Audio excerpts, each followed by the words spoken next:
Contoh tawasul musyrik, yaitu seperti yang dilakukan orang-orang jahiliyah, teabdol meminta langsung kepada Allah kalau tidak perantara mbah, penghuni tempat khodam. Karena tempat ini ada penunggu, maka saya tidak menyembah dia, saya nyembah ke Allah, tapi pakai perantara. Itulah yang disebut tawasul musyrik.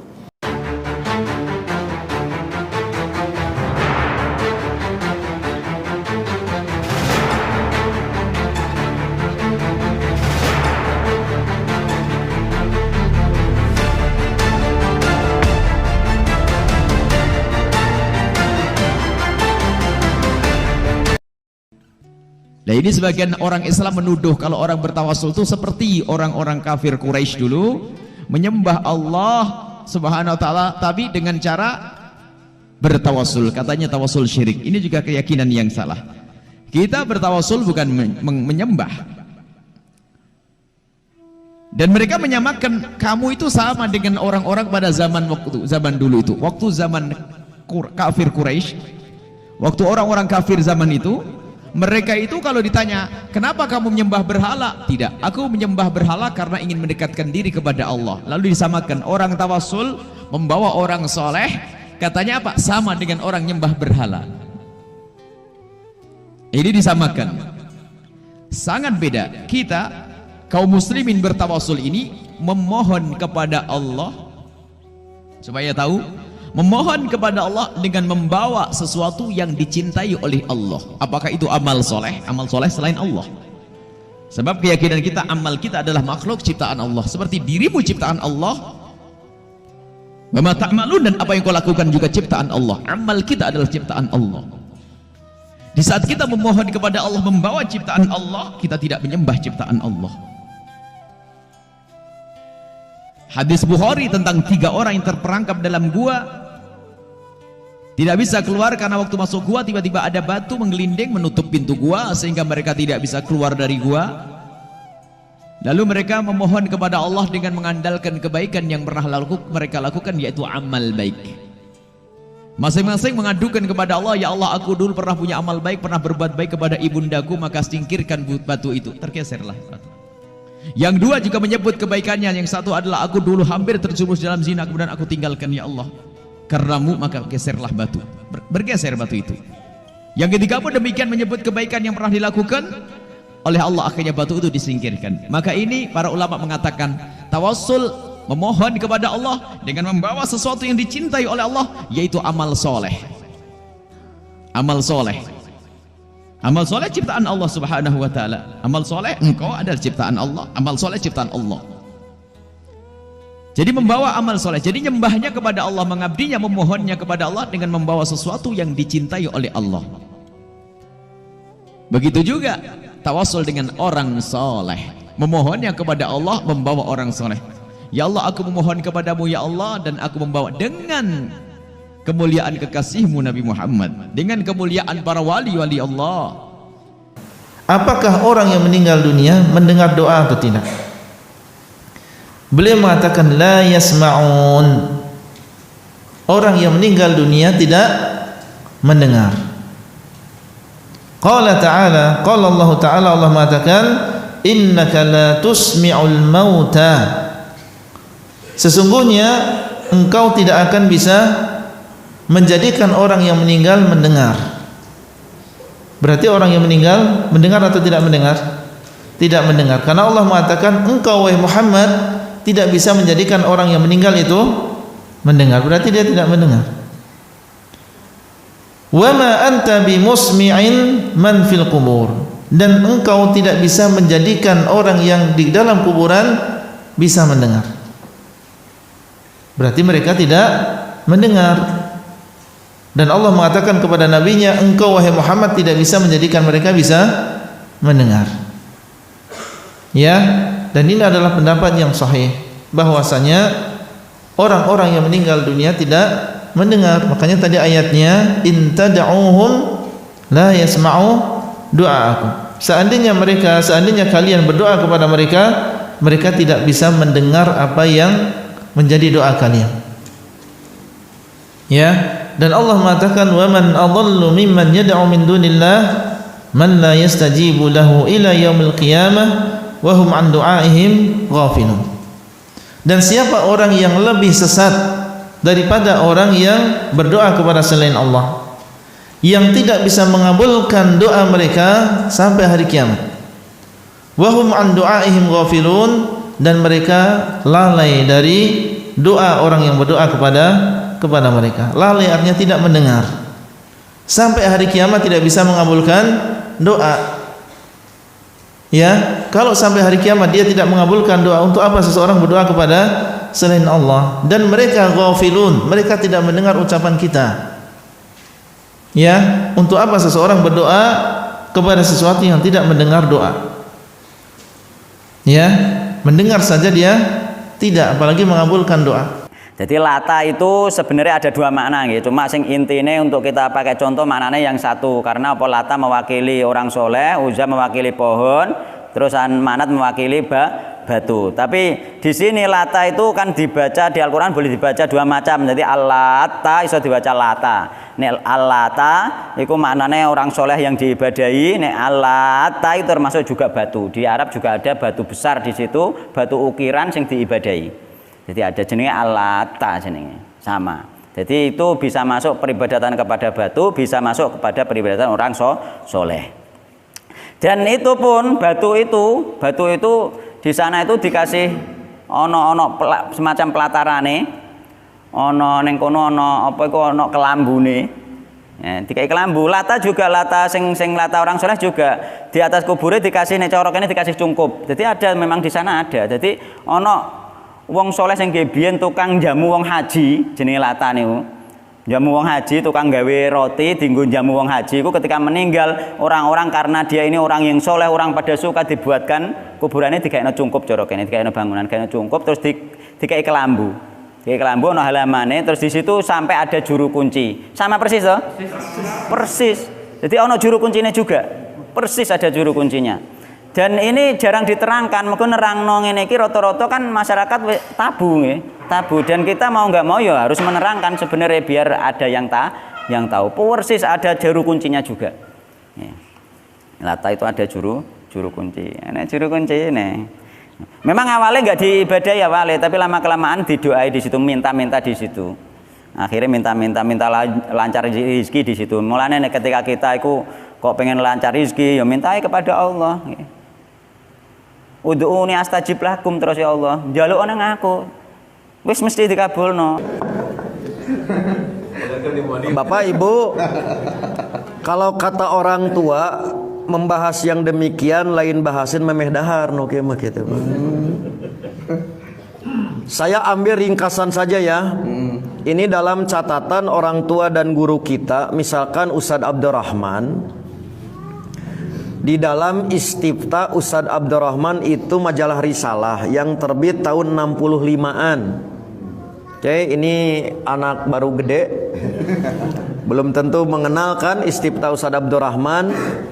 Begitu juga Ustadz Abdul Qadir Hasan dalam Kata Berjawab. Nah, kurang lebih ringkasan kalau saya buat merujuk kepada penjelasan dari Imam Ar-Raghib Al-Asfahani ketika menjelaskan firman Allah surat Al-Maidah ayat 35. Dalil tawasul. Ya ayyuhalladzina amanu ittaqullah wabtaghu ilaihil wasilah. Wahai orang-orang yang beriman, bertakwalah kepada Allah dan carilah jalan yang mendekatkan diri kepadanya. Nah, kata Imam Ar-Raghib Al-Asfahani, hakikat wasilah yang dimaksud oleh firman Allah ini adalah mura'atu sabilihi, yaitu memelihara jalan Allah. Satu, bil ilmi, dengan ilmu. Dua, wal ibadati, dengan ibadah. Yang ketiga, wa taharra makarimi syariah, dan melaksanakan syariat-syariat Allah yang mulia. Wahia kal kurbah. Dalam pengertian ini wasilah sama dengan kurbah. Kita menyebutnya taqarrub.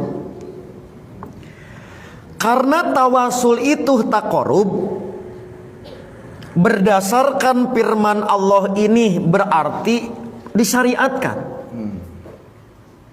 Tetapi ketika tawasul dicampur dengan praktek yang justru melanggar Allah, maka tawasulnya menjadi haram.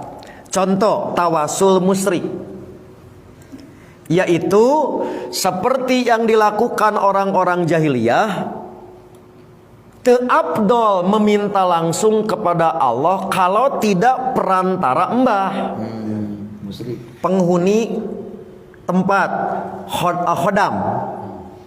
Karena tempat ini ada penunggu, maka saya tidak menyembah dia, saya nyembah ke Allah, tapi pakai perantara. Itulah yang disebut tawasul musyrik. Maka hukumnya menjadi haram. Kenapa? Karena di situ ada unsur kemusyrikan. Agar tawasul ini sesuai syariat, kembali harus berdasarkan dalil. Maka berdasarkan dalil, tawasul yang dibolehkan sesuai syariat bentuknya kurang lebih ada 3. 1, tawasul dalam arti doa, yaitu memohon doa kepada orang lain. Karena kita tahu yang bersangkutan jalmina soleh. Oke, inilah yang dilakukan oleh Umar bin Khattab. Ketika Nabi ada, terjadi paceklik kekeringan, maka biasanya memohon kepada Nabi untuk diturunkan hujan. Setelah Nabi tidak ada, mau ke siapa? Tidak pedah karena Nabi sakti, ke kuburan Nabi, tidak.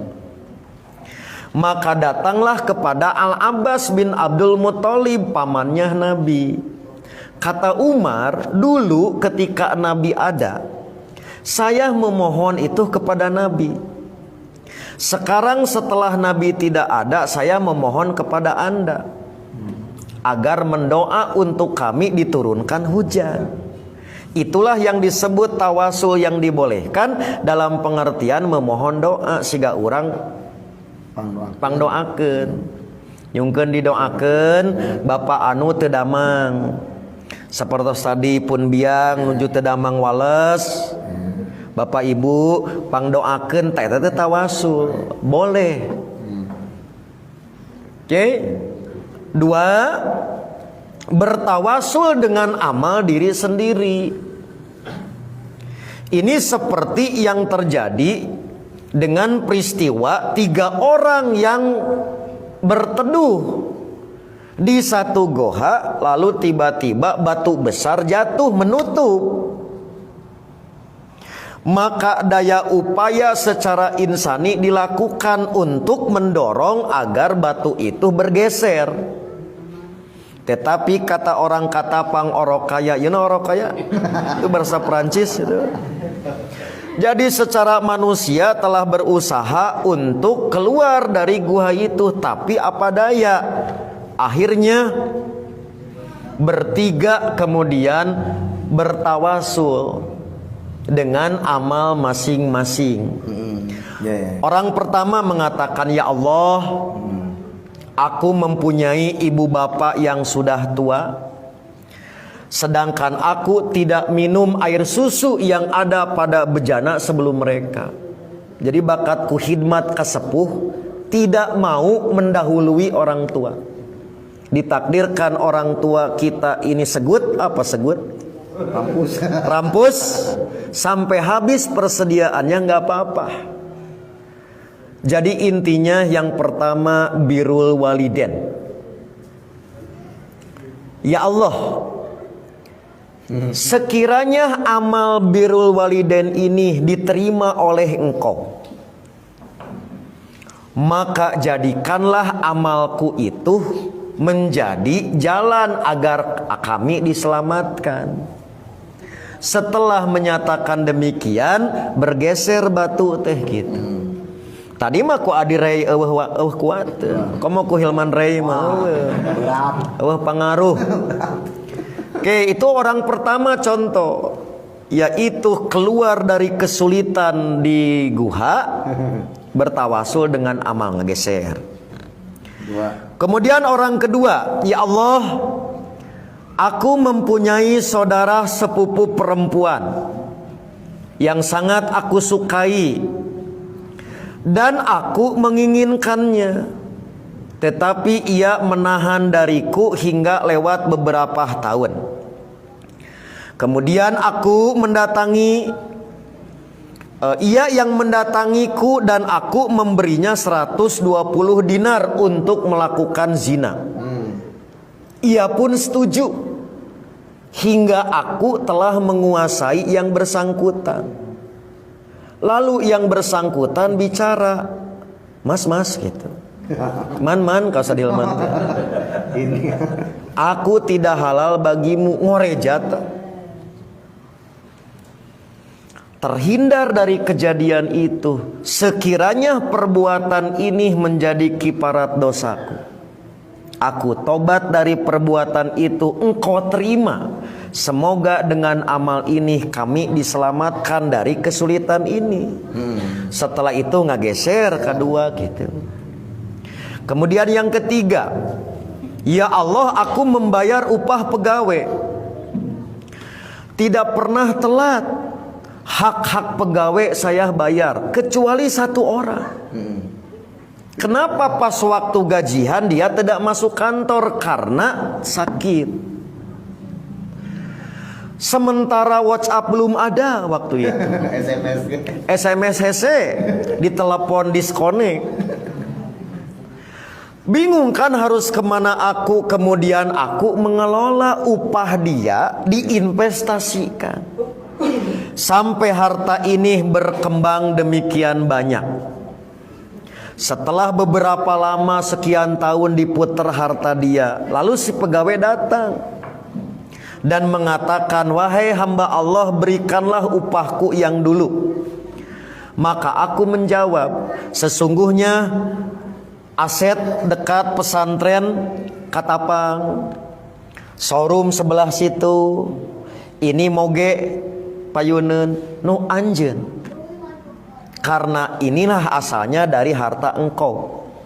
Ya Allah, sekiranya apa yang aku lakukan ini mengharap ridhomu, Allah engkau terima, maka bebaskan kami dari batu besar ini.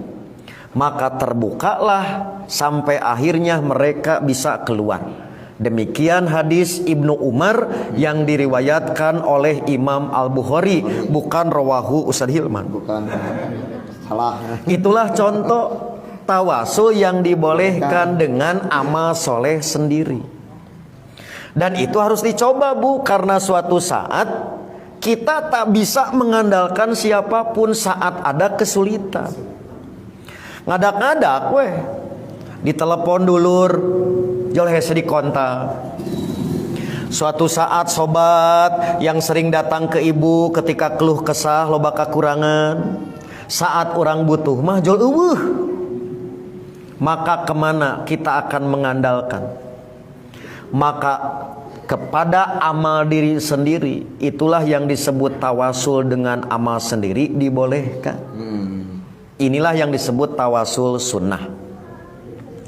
Oke ya. Jadi kurang lebih demikian tawasul dalam arti doa, memohon kepada orang lain. Yang kedua, tawasul terhadap amal diri sendiri.